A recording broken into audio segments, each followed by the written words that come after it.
Mudjoyo Chandra, orang yang pertama kali yang menemukan kerangka ibu dan anak di Bandung Barat, mengaku telah meninggalkan rumah sejak 2015. Menurut keterangan Mudjoyo kepada polisi, ia mengakui sebagai suami kerangka ibu dan anak tersebut.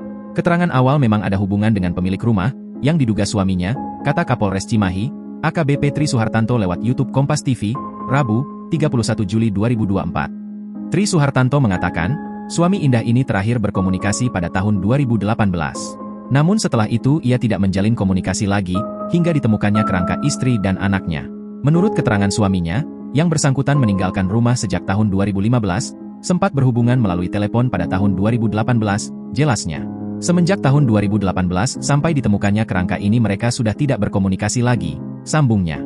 Selain itu, kata Tri Suhartanto pada tahun 2018 korban sempat menyampaikan kepada ketua RT ingin meninggalkan rumah dan pindah dari tempat tersebut. Sementara menurut kesaksian warga sekitar disampaikan Kapolres Cimahi, korban ini memang tidak berkomunikasi dengan warga, ia dikenal tertutup. Warga sekitar pun menyebutkan memang korban tidak ada komunikasi dengan warga, katanya. Kendati begitu, warga tidak mengetahui jika Indah dan anaknya masih berada di rumah tersebut. Apalagi melihat rumah itu sudah ada tulisan dijual. Sebagaimana diketahui, dua kerangka itu merupakan seorang ibu bernama Iguh Indah Hayati, 55, dan anak laki-lakinya bernama Lia Immanuel Putra, 24.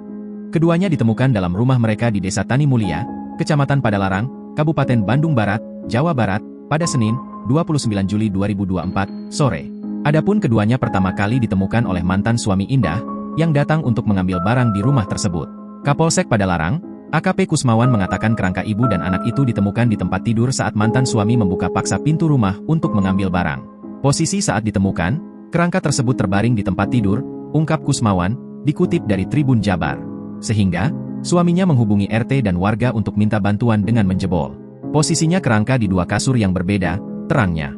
Kusmawan menyebutkan dugaan tewasnya kedua korban tidak ada tindak pidana atau kekerasan. Sementara terkait dugaan korban sakit, Kusmawan tidak bisa menduga hal itu.